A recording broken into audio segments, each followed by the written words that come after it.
Welcome to Brampton Focus. Today our topic is fluoridation of water.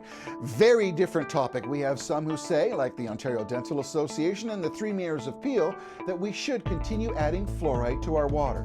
There are others who believe it is a neurotoxin and it is bad for us. Our discussion today is about fluoridation of your water. My name is Michael A. Charbon. Next we speak to Mr. John Sprovieri, Regional Councillor for the City of Brampton. Ms. Lisa Ciancino for the concerned residents of Peel, and Mr. Nader Hassan, the lawyer who is putting forth a legal action to stop the fluoridation of your water. Next on Brampton Focus.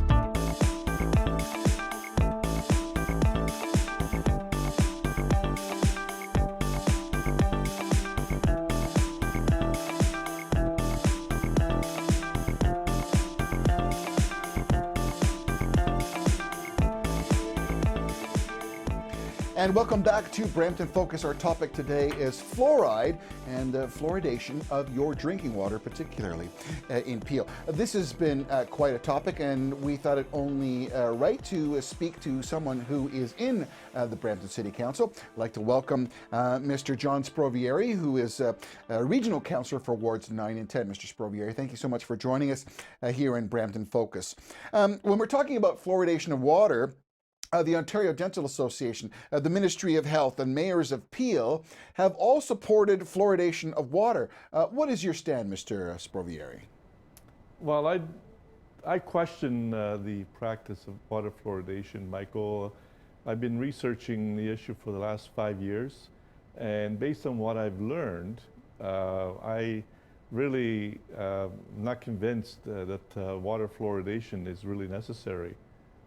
There's been many compelling arguments for fluoridation of water from many mayors, many organizations. Mr. Sprovieri, what factual basis do you draw your conclusion from? Water fluoridation is, the purpose of water fluoridation is it serves to prevent cavities, so which is a health measure to prevent a tooth disease. And my understanding is that this comes under the jurisdiction of the provincial government to have policies and administer anything to do with health. And now this responsibility was given to municipalities back in 1962 through the Fluoridation Act. The Fluoridation Act came about because in 1957, the village of Forest Hill challenged the City of Toronto for fluoridating their water supply to the Supreme Court of Canada. And the Supreme Court of Canada in 1957 ruled that water fluoridation was a mass medication. So technically, this responsibility should be in the hands of the federal government or the Health Canada. Now, the problem with that ruling was that water fluoridation, the compound or the chemical compound that's being used to fluoridate our water is a toxic waste called hydrofluorosilicic acid. So if Health Canada was to take responsibility to mandate it, they would have to regulate it, just like they regulate fluoride in toothpaste. They regulate fluoride gels and fluoride rinses. That's all regulated by Health Canada. But they don't regulate the fluoride in our water because it's not a pharmaceutical grade that the others are. And so if they were to try to regulate it, it would not meet their standards because it would violate the Food and Drug Act. The Food and Drug Act is administered by the federal government or Health Canada. And it specifically says that you cannot put anything in our food that is toxic or is dirty or is unprepared in an unsanitary manner, which this hydrofluorosilicic acid meets all those prohibitions. So then they turn around and to get around this problem, they classified this water fluoridation as a water treatment chemical. Now, the water treatment chemical goes under the jurisdiction of the provincial government or the Ministry of the Environment. Now, if the provincial government was to regulate this chemical, they would have to regulate it just like they regulate chlorine in our water. That's regulated by, and it's a water treatment chemical, and it's regulated by the Ministry of the Environment or the provincial government. Now, if they tried to regulate it, it would not pass the Clean Water Act, the Safe Clean Water Act, that is very stringent, and it says that you cannot put anything that could be harmful in our drinking water. Now, to add to the complexity to the puzzle, Health Canada recommends that toxicology studies be done on this chemical to ensure that it's safe for human consumption. Now, the thing that most people don't know is that no one has ever done the toxicology studies that are recommended by Health Canada to prove that this chemical is safe for human consumption. Mr. Sprovier, quite an answer. I might compliment you on that. A lot of hair on that tennis ball, as one would say. But fluoride is still going to be added to our water. What is it going to take to place an end to that? Education. We know that actually in 2006, the National Research Council in the U.S. Did a review, and they found that fluoride works best when you apply it topically. In other words, when you brush your teeth with fluoridated toothpaste, which is of a pharmaceutical grade, or if you do a gel, the fluoride gel on your teeth, or if you rinse with fluoridated water and then you throw it out. That is the best way to protect your teeth. And also, the other that they recommended was that people are just ingesting too much sugar in our everyday foods, these processed foods, and the cereals and the pops and the soft drinks and the juices.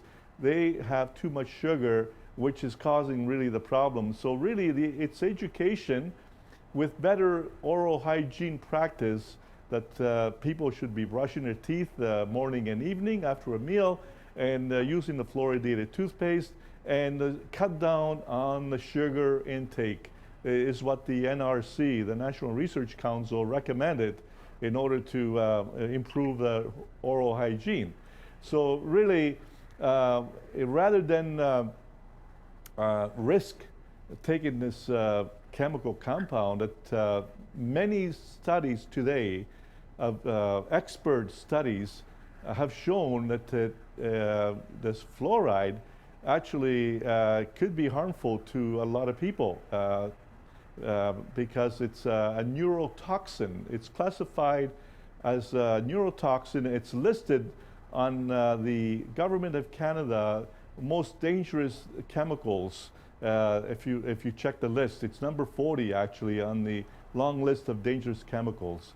So in my opinion, and from what I've learned, is that the risk that this fluoride poses on the population is not necessary, and the benefits are very minimal. So the risk outweigh the benefits by a huge margin. John Sprovieri, thank you so much, Regional Councillor for Brampton, Wards 9 and 10, for your comments on fluoridation of water. Interesting perspective. As we continue with Brampton Focus, we're going to talk to Miss Lisa Ciancino and her lawyer, Nader Hassan. Lisa Ciancino heads a group that says we should stop the fluoridation of our water in the region of Peel, and has put forth legal action, and for all intents and purposes is suing the region of Peel. Her lawyer, Nader Hassan, will be here as we discuss more on Brampton Focus, the fluoridation of your water. Back with more right after this.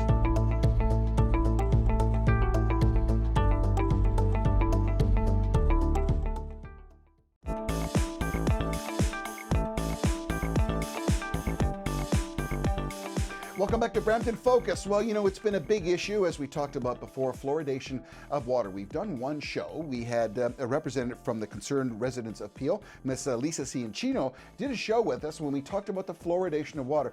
The story continues, as now there is a lawsuit that's going on, and the information is coming out, and we have more time to discuss. So I'd like to introduce, firstly, our two guests for this segment. First of all, Miss Lisa Ciancino. She is the driving force behind Concerned Residents of Peel and the elimination of fluoride being put into our water. And beside Lisa is Mr. Nader Hassan. Mr. Hassan, actually, there's a magazine, a legal magazine called President Magazine, and this guy is called a superstar, is what they call him. He's an adjunct professor for University of Toronto Law, and he has a forthcoming book on digital technology, and all to do with the legal eagle of this. So we're going to get to the lawyers next, but we got to get to the lady who's actually pushing this forward, and that's you, Lisa. Lisa, thank you so much for coming back to Brampton Focus. I have to say, the social media response to our initial show was huge, and the amount of people who react emotionally and to what your cause is a very strong force. So I compliment you on your group and where you are going. I wanted to get an update from you as to where the Concerned Residents of Peel stand now. We just talked to Mr. Sprovieri, who is putting a motion forward to eliminate fluoride from the water in Peel, and we just wanted to get an update from you as to how things are going. Well, thank you very much, Michael, for having me back. Actually, as I mentioned, we have launched the lawsuit. It actually was launched back in June 2014. And unfortunately, we were in a situation where we thought our councillors would be voting to either keep water fluoridation in or remove it. Right. So they had this water fluoridation committee meeting. It was an education session that was held on January the 21st. So what really has happened here is we thought after that meeting, listening to the experts, they would be able to come up with this decision. And now we understand that they're going to take more time and they want more information. And, you know, this is where the difficulty is. So I am finding that, you know, the citizens are getting upset. I'm upset because we were waiting for them to make a decision one way or another. So we're in a situation now where our ultimate goal, and if you don't mind, I'd like to just share, please, go ahead. Artificial water fluoridation, for all the citizens that are opposed to water fluoridation, it is a threat to public health. And this is why we've launched the lawsuit. So our belief is that it's our health, it's our right, and it's our choice. So given this information, we are saying to the councillors, we do not have a choice here. You're putting this in our water. You haven't asked us, and we're just very upset about this. So in the interim now, as we wait for the councillors to continue doing what they're doing, we are moving forward, and we have already made plans with some incredible people. I was going to have Erin Brockovich come, and I had to put a hold on that due to the, I guess, the paperwork, because I was able to get the funding. And unfortunately, the timing didn't work because they wouldn't allow me to publicize for another 2 weeks. So we were going to have Erin come because she could be a voice for us. And so now we still have Erin Brockovich as one of our potential speakers. She's endorsing your position. She is. Yes. And we've got Lois Gibbs, who's a hero and a Nobel Prize nominee. Yeah. And we've got some civil rights leaders from the U.S. We also have Winona LeDuc, and we're hoping that she can help us with the Aboriginals.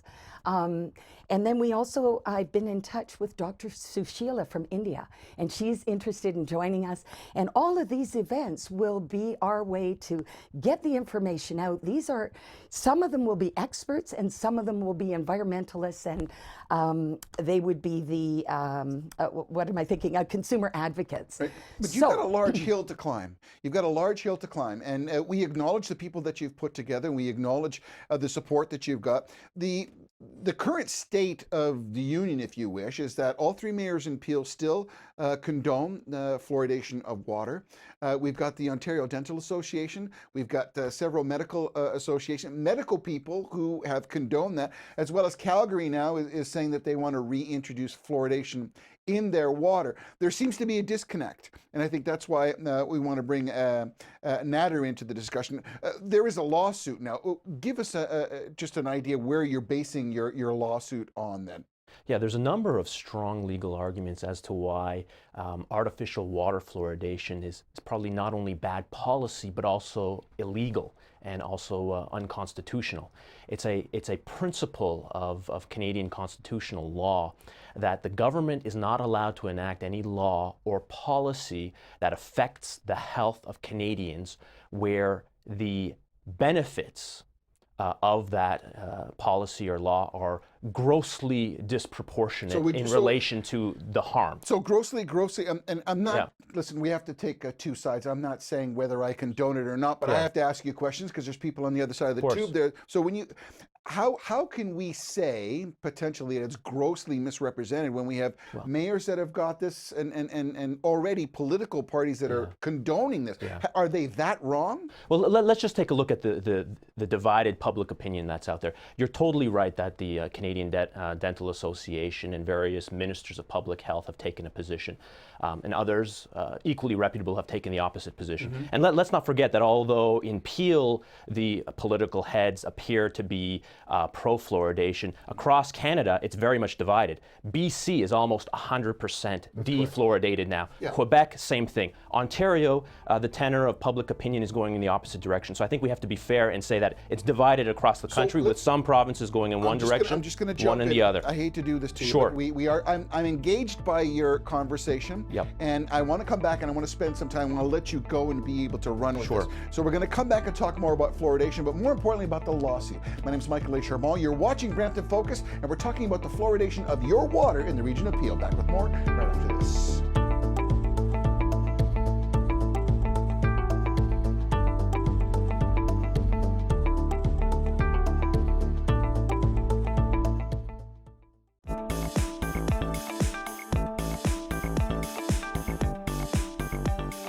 And welcome back to our final segment of Brampton Focus. We're talking about fluoridation of water. Joining me today is Lisa Ciancino, who is representing the concerned residents of Peel, and her lawyer, Mr. Nader Hassan, superstar lawyer, as they call him, and he's representing the legal argument as we move forward now to challenge this.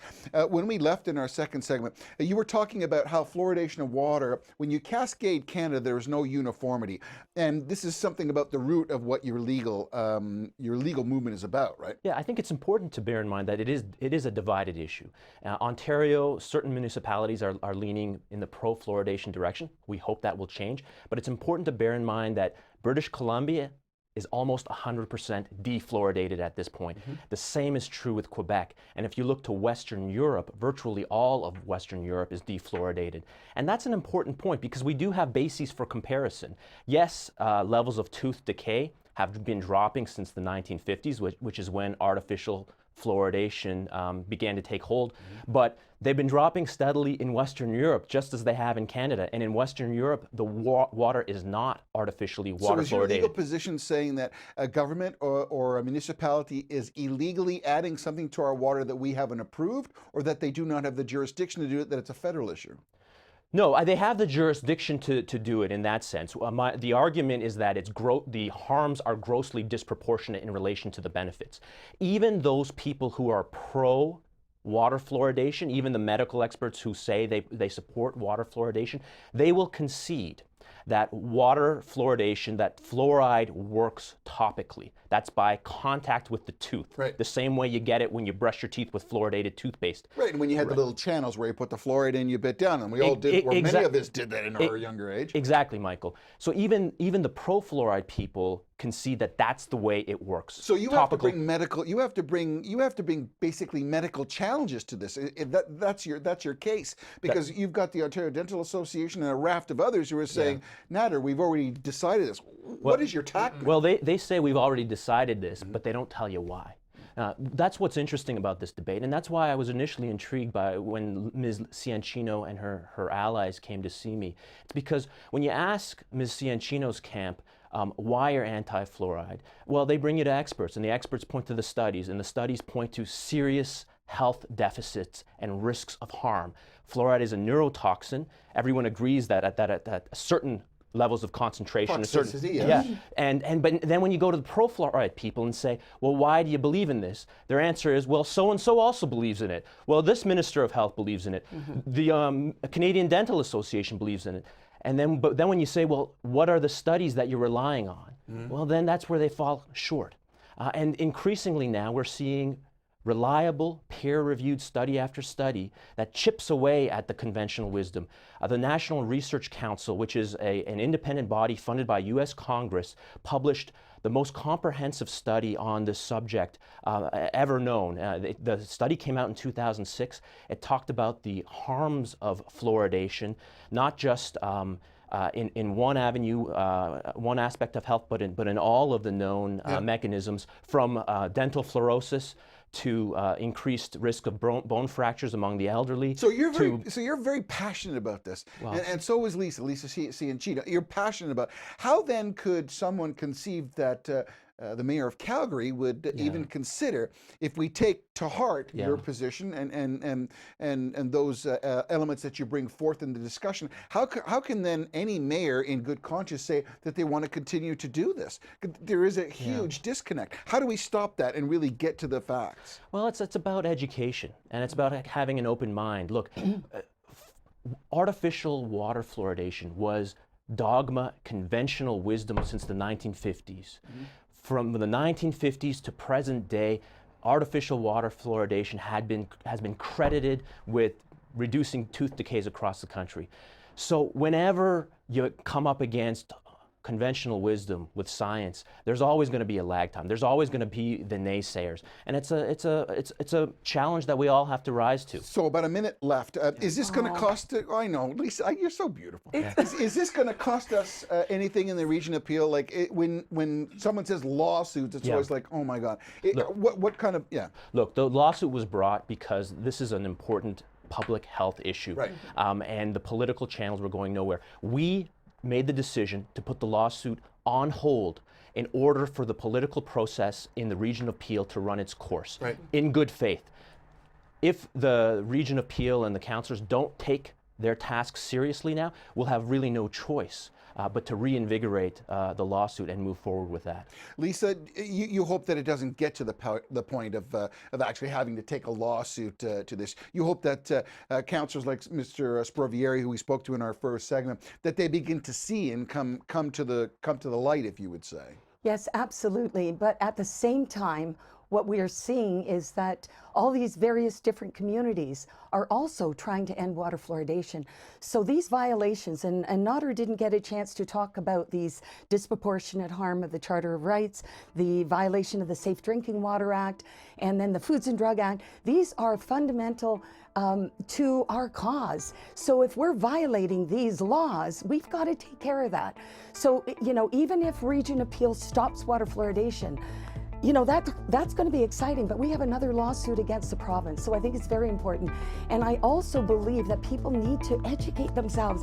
We've got a lawyer, not a lawyer, we've got a mayor in the, it's okay. Again, a mayor in the United States right now who made a public announcement and said, we're mass medicating the population. We've got to stop. Lisa Ciancino, thank you. Lisa Ciancino from Concerned Residents of Peel, and Nader Hassan. Thank you for watching Brampton Focus. I'm Michael Sharma. We'll see you again soon.